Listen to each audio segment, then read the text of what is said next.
15 شعبان کا روزہ۔ حضرت سیدنا علی المرتضیٰ شیر خدا کرم اللہ تعالی وجہ الکریم سے مروی ہے کہ نبی کریم رؤوف الرحیم صلی اللہ تعالی علیہ وآلہ وسلم کا فرمان عظیم ہے، جب 15 شعبان کی رات آئے تو اس میں قیام یعنی عبادت کرو اور دن میں روزہ رکھو۔ بے شک اللہ تعالی غروب آفتاب سے آسمان دنیا پر خاص تجلی فرماتا اور کہتا ہے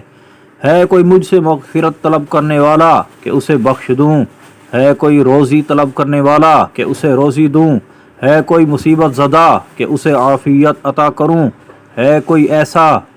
ایسا اور یہ اس وقت تک فرماتا ہے کہ فجر طلوع ہو جائے۔ سنن ابن ماجہ جلد نمبر 2 صفحہ نمبر 160،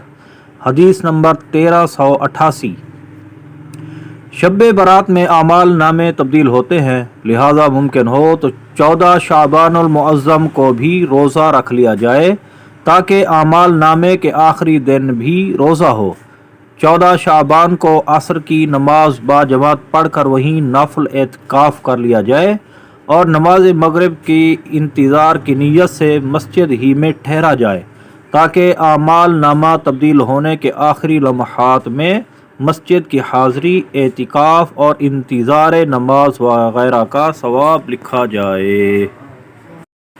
بلکہ زہ نصیب ساری ہی رات عبادت میں گزاری جائے۔ ڈھیروں گناہ گاروں کی مغفرت ہوتی ہے مگر کافر، رشتے کاٹنے والے، کپڑا لٹکانے والے اور والدین کی نافرمانی کرنے والے اور شرابی، ان کی شب برات میں بخشش نہیں ہوتی۔ سنیے، حضرت سیدتنا عائشہ صدیقہ رضی اللہ تعالی عنہا سے روایت ہے، حضور سراپہ نور فیض گنجور صلی اللہ تعالی علیہ وآلہ وسلم نے ارشاد فرمایا، میرے پاس جبریل علیہ السلام آئے اور کہا، شعبان کی 15ویں رات ہے، اس میں اللہ تعالی جہنم سے اتنوں کو آزاد فرماتا ہے جتنے بنی کلب کی بکریوں کے بال ہیں، مگر کافر اور عداوت والے اور رشتے کاٹنے والے اور کپڑا لٹکانے والے اور والدین کی نافرمانی کرنے والے اور شراب کے عادی کی طرف نظر رحمت نہیں فرماتا۔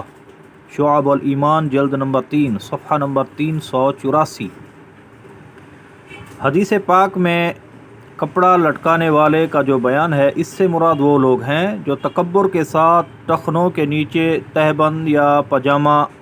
یا ثوب یعنی لمبا کرتا وغیرہ لٹکاتے ہیں۔ کروڑوں حنبلیوں کے عظیم پیشوا حضرت سیدنا امام احمد بن حنبل رضی اللہ عنہ نے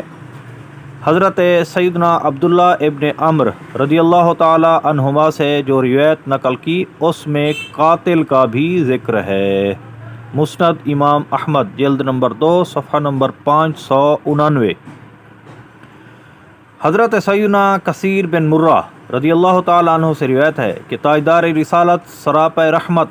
صلی اللہ تعالی علیہ وآلہ وسلم نے فرمایا، اللہ تعالی شعبان کی 15ویں شب میں تمام زمین والوں کو بخش دیتا ہے سوائے مشرک اور عداوت والے کے۔ شعب الایمان جلد نمبر 3 صفحہ نمبر 381۔